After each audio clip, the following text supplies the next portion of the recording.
உலகெங்கும் வாழக்கூடிய பக்தி ஒளி நேயர்கள் அனைவருக்கும் வணக்கம். நான் உங்கள் டாக்டர் வி ராஜ்குமார் சிவாச்சாரியார் பேசுகிறேன். இன்றைய பதிவுல அடுத்ததாக நாம் பார்க்கக்கூடியது அதாவது 6/2/2026 தை வெள்ளிக்கிழமையில கடவெள்ளிக்கிழமை அப்படின்னு சொல்லுவாங்க. என்ன புதுசா இருக்கு, கடவெள்ளிக்கிழமை, கடைசி வெள்ளிக்கிழமை கடவெள்ளிக்கிழமை. சரி, இதோடைய சிறப்பு என்ன? நாங்க என்ன செய்யணும், நாங்க என்ன செஞ்சா எங்களோட லைஃப் கடவெள்ளிக்கிழமைன்னு என்ன, அன்னைக்கு நாங்க என்ன செய்யணும், என்ன செஞ்சா எங்க வாழ்க்கையில அடுத்தடுத்து சில முன்னேற்றங்களை நாங்க பார்க்க முடியும். சரி, கடவெள்ளிக்கிழமை அப்படின்னு சொன்னா கடைசி வெள்ளிக்கிழமை தான் கடவெள்ளிக்கிழமை அப்படின்னு சொல்றது. ஒண்ணு, ஒரு விஷயம் சொல்றேன். இன்னைக்கு லைஃப்ல பணம் சம்பாதிக்கிறனை விட சம்பாரிச்சு வச்சு ஏமாந்து போயிருக்கான் பாருங்க, அவன் தான் ஜாஸ்தி. பணம் சம்பாரிச்சு வச்சுண்டு, அதாவது எதனால ஏமாந்து போனாங்கிறதெல்லாம் இல்லை. சில பேருக்கு பேராசையினால ஏமாந்து போறதுங்கிறது ஒண்ணு, சில பேருக்கு நம்பிக்கையின் பேர்ல கடன் கொடுத்து வராம இருக்கிறது ஒண்ணு.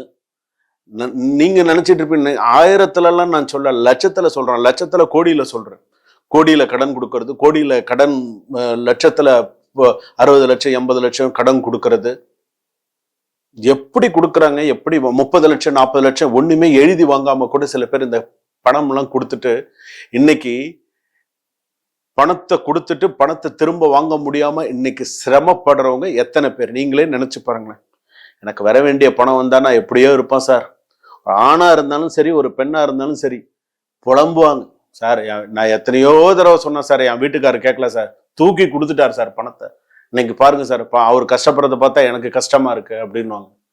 சில பேர் வீட்டுக்காரருக்கு தெரியாம பணத்தை கொடுத்துட்டு கஷ்டப்படுவாங்க. சில பேர் கொஞ்சம் அகலக்கால் வச்சு கடன் மேல கடன் சேர்ந்து உடல்நிலை சரியில்லாம இந்த பணப்பிரச்சனை, எவ்வளவு பணப்பிரச்சனைகளை நீங்க சந்திக்கிறீங்க, எவ்வளவு பணப்பிரச்சனைகளை நீங்க சந்திக்கிறீங்க, கொஞ்சமான பணப்பிரச்சனையை சந்திக்கிறீங்க, நினைச்சு பாருங்க.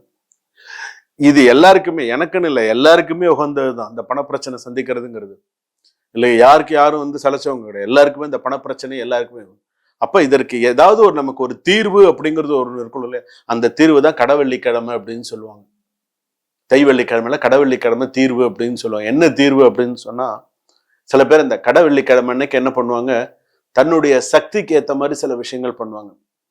பிரார்த்தனை வைப்பாங்க. ஏன்னா அது உத்தராயண புண்ணிய காலம். ஒரு பிரார்த்தனை வைப்பாங்க, இந்த கடவெள்ளிக்கிழமை அன்னைக்கு நான் என்னுடைய கடன்ல இந்த ஒரு பாகத்தை நான் எடுத்து வைக்கிறேன், சீக்கிரமா எனக்கு இந்த கடன் எனக்கு அடையணும், சீக்கிரமா எனக்கு இந்த ஒரு நல்ல விஷயம் எனக்கு நடக்கணும் அப்படின்னு சொல்லி மனதார பிரார்த்தனை செய்து ஒரு காசை எடுத்து வச்சுட்டு, அன்றைய தினம் மோதகம் என்று சொல்லக்கூடிய கொழக்கட்டை, மோதகம் இனிப்பு கொழக்கட்டை, பூரணம் வச்சு செய்யறாங்க இல்லையா, இனிப்பு கொழக்கட்டை, அது மிக முக்கியமானது.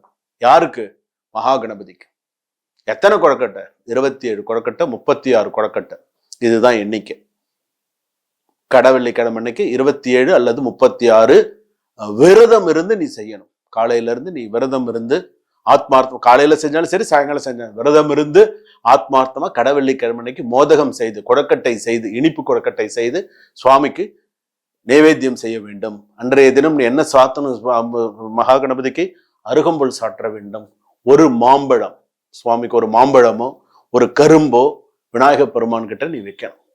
நீ விநாயகர் சிலையா சுவாமியை நீ வச்சிருந்தாலும் சரி, வெளியில சில பேர் சுவாமியை சிலையா வச்சிருந்தாலும் சரி, சின்னதா நீ ஒரு வெங்கலத்துல சுவாமி வாங்கி வச்சிருந்தாலும் சரி, சித்திர பிம்பமா வச்சிருந்தாலும் சரி. சித்திர பிம்பம்னா என்ன, சுவாமி படம் தான் சித்திர பிம்பம்னு பேரு. நீ சித்திர பிம்பமா வச்சிருந்தாலும் சரி, ஆனா சுவாமிக்கு ஆத்மார்த்தமா இதை சாற்றி வழிபாடு பண்ணு, அருகம்புல் சாற்றி சுவாமி வழிபாடு பண்ணு. அதுவும் நீ செஞ்ச அப்படின்னு சொன்ன, இந்த கடவெள்ளிக்கிழமையில செய்யறது கடைசி வரைக்கும் உனக்கு பாதுகாக்கும். சீக்கிரமா உன்னுடைய கடன் அடைந்து அடுத்த லெவலுக்கு நீ கண்டிப்பா நீ போவ, அதுல உறுதி, அதுல நிச்சயம். கடவெள்ளிக்கிழமையில மோதகம் சமர்ப்பணம், சுவாமிக்கு நைவேத்தியம் பண்றது, வேற எதுவுமே சொல்லல. நீ சக்கரை பொங்கல் செய்ய, புளி சாதம் செய்ய, நீ நிறைய மற்ற நைவேத்தியங்கள்லாம் வாளி வாளியா கொண்டு வைங்கலாம் சொல்லல. வாளி வாளியா நீ கொண்டு வச்சு சாமி கொண்டு வச்சு இது பண்ணணும். வெறும் சுவாமிக்கு அந்த மோதகத்தை ஆத்மார்த்தமா நீ செஞ்சாலே உன்னுடைய பிரச்சனைகள் உனக்கு எப்படி, நான் உங்களுக்கு பெரிய சுமையா நான் தூக்கி வைக்கல, சின்ன ஒரு விஷயம்தான். நீங்க இதை செஞ்சாலே இந்த கடவெள்ளிக்கிழமை, அந்த கடைசி வெள்ளிக்கிழமையுடைய ஆசீர்வாதம் உங்களுக்கு என்னைக்குமே உங்களுக்கு இருக்கும், சிறப்பான முறையில உங்களுக்கு இருக்கும்.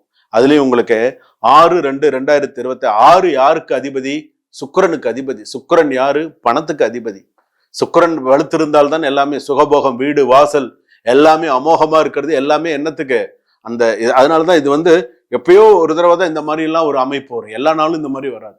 சுக்கிரனுடைய அதிபதி சுக்கிரன் 6ஆம் தேதி, 6க்கு அதிபதி சுக்கிரன். சுக்கிரனாலே வெள்ளிக்கிழமை, 6ஆம் தேதி வெள்ளிக்கிழமை.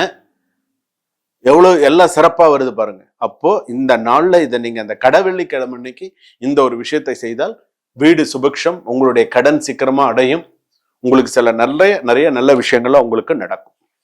அடுத்ததாக கூட உங்களுக்கு இன்னொரு விஷயமும் உங்களுக்கு சொல்லித்தரேன்.